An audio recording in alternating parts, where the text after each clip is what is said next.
안녕하십니까. 송세훈사의 구실이야기 24번째 이야기입니다. 현금 증여 주제가 꽤 많은 분들의 관심인 듯합니다. 다양한 사례의 질문도 많고 제 구실이야기에도 현금 증여의 반환에 대한 이야기도 비교적 인기가 많은 것 보면 그렇습니다. 과거 한 번도 질문받았던 적 없는 사례로 몇 주 전 현금 증여의 문제로 두 차례나 동시에 같은 질문을 받은 내용을 소개해드릴까 합니다. 각각 다른 증권사 고객과 PB였는데 이렇게 어느 특정 순간에 동일한 사례로 질문이 오는 것 보면 그맘때쯤 관련 금융상품이 개발된 것으로 추정할 수 있죠. 오늘은 그런 금융상품 얘기는 아니고요. 현금 증여의 증여 시기와 관련된 문제입니다. 사례는 다음과 같습니다. 성년인 아들에게 2016년 5월 1일 현금 5천만 원을 계좌이체로 증여한 사실이 있고 이를 증여세 신고까지 완료했습니다. 또다시 증여를 하고 싶은데 이미 증여재산 공제 5천만 원을 받았으니까 증여세 없이 추가 증여를 하려면 10년을 기다려야 합니다. 다시 증여할 수 있는 날은 증여 후 10년이 지나야 하니까 2026년 5월 1일 이후에나 할 수 있겠죠. 이를 기다릴 수 없는 부모가 생각해낸 방법이 일단 아들에게 2020년 2월 25일, 그러니까 지금 추가로 5천만 원을 계좌이체로 송금해 놓고서는 실제 증여는 2026년 5월 10일쯤으로 한 것으로 볼 수 있는가입니다. 다시 정리하면 2016년 5월 1일 성년인 아들에게 최초로 5천만 원 현금 증여를 했고 2020년 2월 중에 추가로 증여하면 그만큼 증여세를 내야 하니까 일단 아들에게 2020년 2월 25일 5천만 원을 송금해 놓고서는 2020년 2월에는 마치 증여가 없었던 것처럼 하고 증여일을 임의로 2026년 5월 이후로 지정할 수 있는 것인지 문의해 왔습니다. 사실 이건 구실이야기 주제로 삼지 않아도 될 만큼 뻔한 결과를 말씀드리게 될 텐데요. 당연하게 안 되는 겁니다. 우선 분명 아들에게 2020년 2월 추가 증여 의사가 있었잖아요. 그 목적으로 현금을 아들에게 4년 만에 추가로 보낸 것이고 말이죠. 그러니까 당연히 돈 보낸 날이 증여일이 됩니다. 참고로 좀 어려운 개념일 수 있으나 증여세를 부과할 수 있는 대상은 당사자 간의 증여 의사와 합의 또는 합치가 필요하지 않습니다. 아주 심플하게도 경제적인 가치가 있는 것들을 공짜로 상대방에게 넘기면 그냥 증여예요. 이를 그 유명한 증여세 완전 포괄주의라고 하는 겁니다.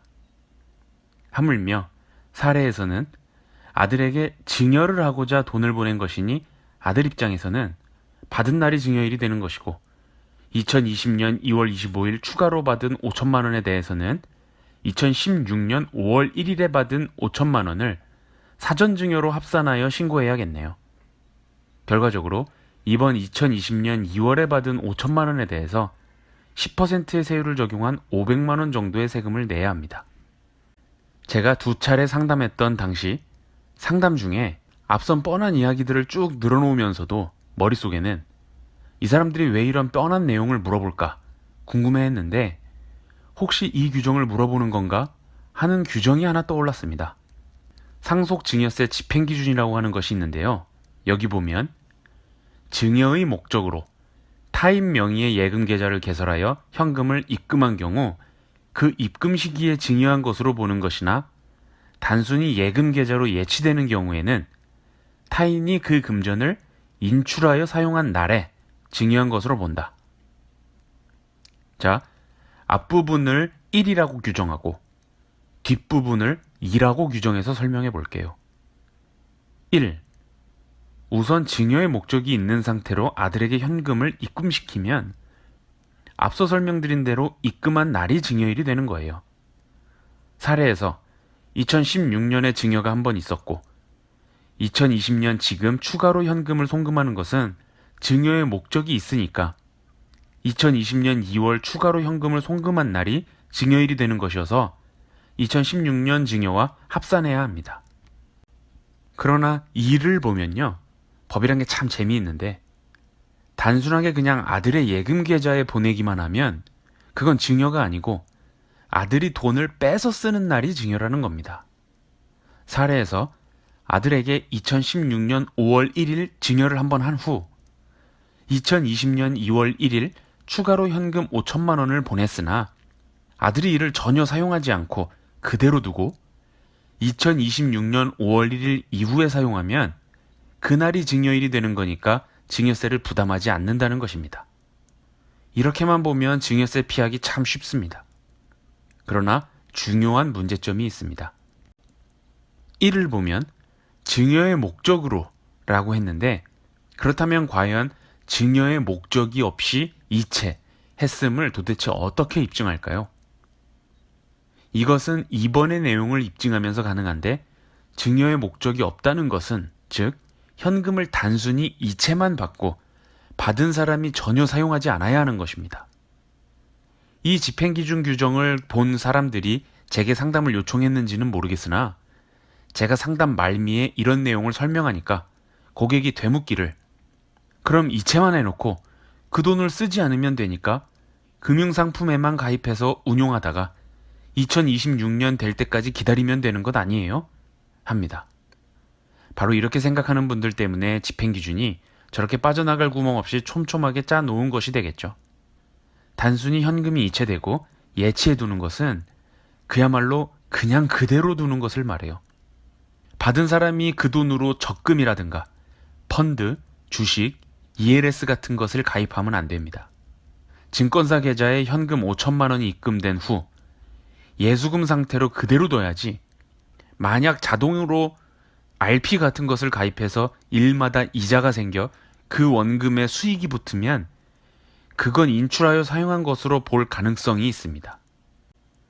일반적으로 수천만 원에서 수억 원에 이르기까지 단순히 자녀에게 송금하는 것만으로는 국세청에서 파악하지 못합니다.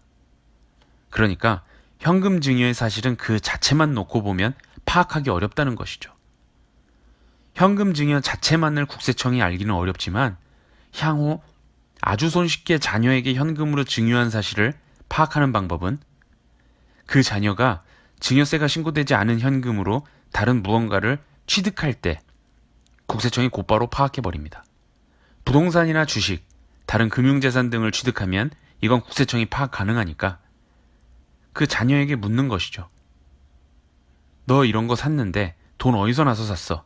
한번 물어보고 답변하지 못하거나 시원치 않으면 세무조사 착수해서 밝혀내는 것입니다.